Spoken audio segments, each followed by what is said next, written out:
la rubrique bien-être avec Jennifer Malherbe et Daniel Gram. Bonjour Daniel. Bonjour Jennifer. Alors aujourd'hui nous allons parler de Qi-Sha. Oui, Qi-Sha qui signifie thé miraculeux en chinois. Ça veut bien dire que c'est un thé qui va être avec beaucoup de vertus. Et c'est un thé blanc de Chine, de la région du Fujian. Qu'est-ce qu'il a de si particulier? Mais le thé blanc, c'est un grand cru, comme il y avait des grands vins, comme dans notre tradition il y a des grands vins, mais le Qi-Sha, c'est un thé qui est argenté. Donc il est composé des bourgeons argentés, des premières feuilles et des deux premières feuilles. Donc c'est très difficile et c'est pour ça qu'on appelle thé blanc, parce qu'en fait c'est un peu de la gémothérapie, c'est le bourgeon. Et tout le monde sait que dans le bourgeon, c'est le plus riche en principes actifs. Donc c'est un thé qui est agréable, c'est très doux, léger, ça a une couleur cristalline, ça a des notes fraîches, fleuries. Donc c'est un grand thé blanc, on se fait plaisir en s'offrant un thé blanc. Il est très riche en catéchine, en polyphénol, donc en antioxydants. Qu'est-ce que c'est le catéchisme? C'est les antioxydants qu'on trouve dans le thé vert et qui protègent des maladies, notamment du cancer. On estime que les thés verts, c'est des grands protecteurs cancéreux, mais en prévention naturellement, comme l'alimentation.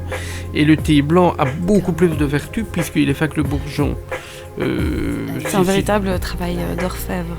Oui, voilà, oui, il faut le faire sécher à basse température. Il faut aller cueillir le bourgeon, je ne sais pas si tu te rends compte, mais d'aller cueillir uniquement le bourgeon d'une plante et les deux premières feuilles.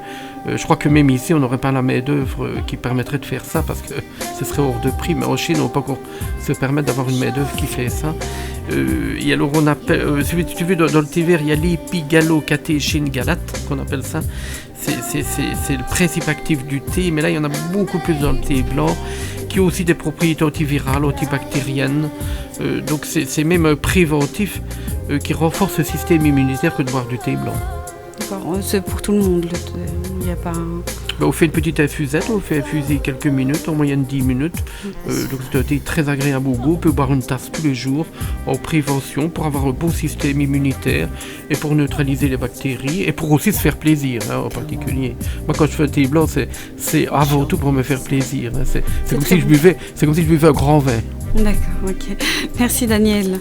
Je rappelle que vous pouvez poser des questions sur l'adresse email boutique.santé@skynet.be au numéro 04 338 28 33. Merci Daniel, au revoir. Au revoir Jennifer. C'était la rubrique bien-être avec boutiquesanté.be.